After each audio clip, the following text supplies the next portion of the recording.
सभी के छात्र छात्राओं, आज हम अपनी पाठ्य पुस्तक के गद्य खंड के दूसरे पाठ बाल गोविंद भगत का अध्ययन करेंगे। इसके लेखक राम वृक्ष वेनीपुरी हैं। लेखक ने एक ऐसे विलक्षण चरित्र का उद्घाटन किया है जो मनुष्यता, लोक संस्कृति और सामूहिक चेतना का प्रतीक है। वेशभूषा अनुष्ठानों से कोई सन्यासी नहीं होता। सन्यास का आधार जीवन के मानवीय सरोकार होते हैं। बाल गोविंद भगत इसी आधार पर लेखक को सन्यासी लगते हैं। यह पाठ सामाजिक रूढ़ियों पर भी प्रहार करता है। इस रेखाचित्र की एक विशेषता यह है कि बाल गोविंद भगत के माध्यम से ग्रामीण जीवन की सजीव झांकी देखने को मिलती है। बाल गोविंद भगत कबीरपंथी थे, एक गृहस्थ संत थे। उनकी उम्र 60 साल के आसपास थी। ठीक है। बाल पके थे।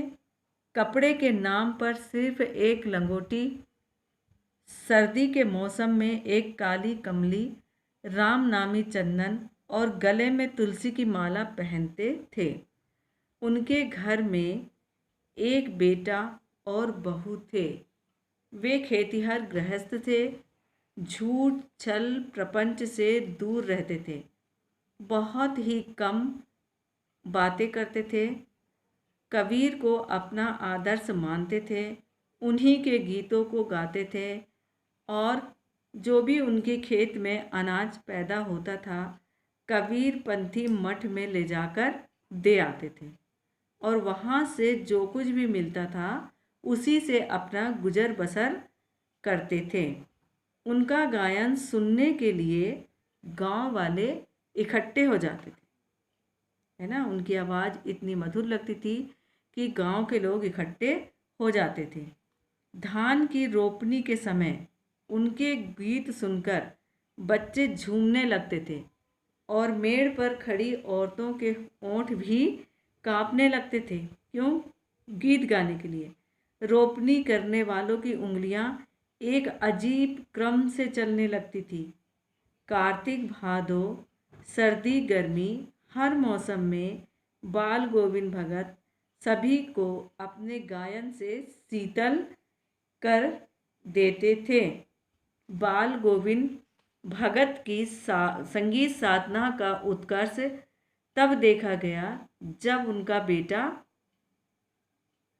यानी मर गया, उसकी मृत्यु हो गई।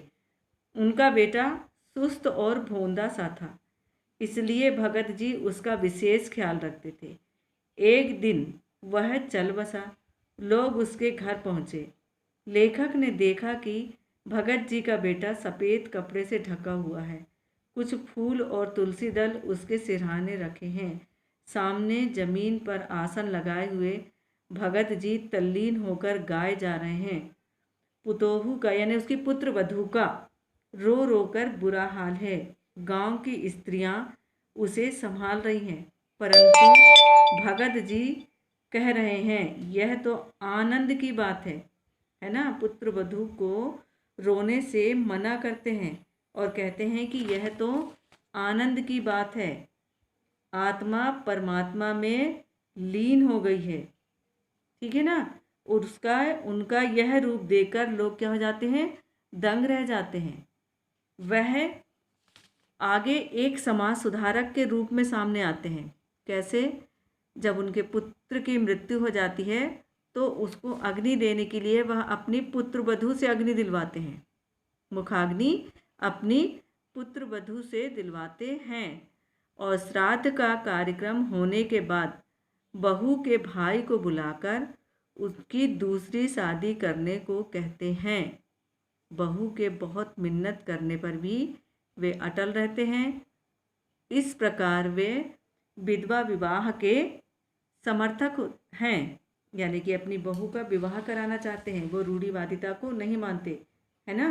इस प्रकार से उन्होंने सामाजिक रूढ़िवादिता पर प्रहार किया है।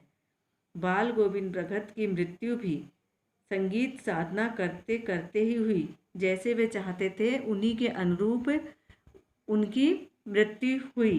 वे हर वर्ष गंगा स्नान करने जाते थे। गंगा उनके घर से 30 कोस पर थी। वे पैदल ही खंजरी पर गाते गाते जाया करते थे। वे घर से खाकर चलते और वापस आकर घर में ही खाते थे। 4-5 दिन की यात्रा थी।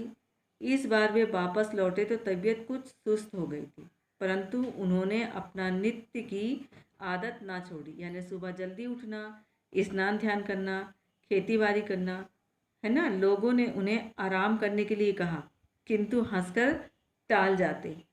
उस संध्या भी उन्होंने खूब गाया, परंतु अब लगता था जैसे धागा टूट गया, यानी कमज़ोर हो गए, धागा टूट गया, कमज़ोर हो गए। और भोर हुई तो बाल गोविंद भगत नहीं रहे। इस प्रकार उनकी मृत्यु हो गई। आप सभी इस पाठ को बहुत ध्यान से पढ़ेंगे और इस पाठ को पढ़ते हुए आप कम से कम 4 प्रश्नों का निर्माण करेंगे और उसके उत्तर लिखकर भेजेंगे। उसके बाद अपन अभ्यास प्रश्न के प्रश्नोत्तर हल करेंगे।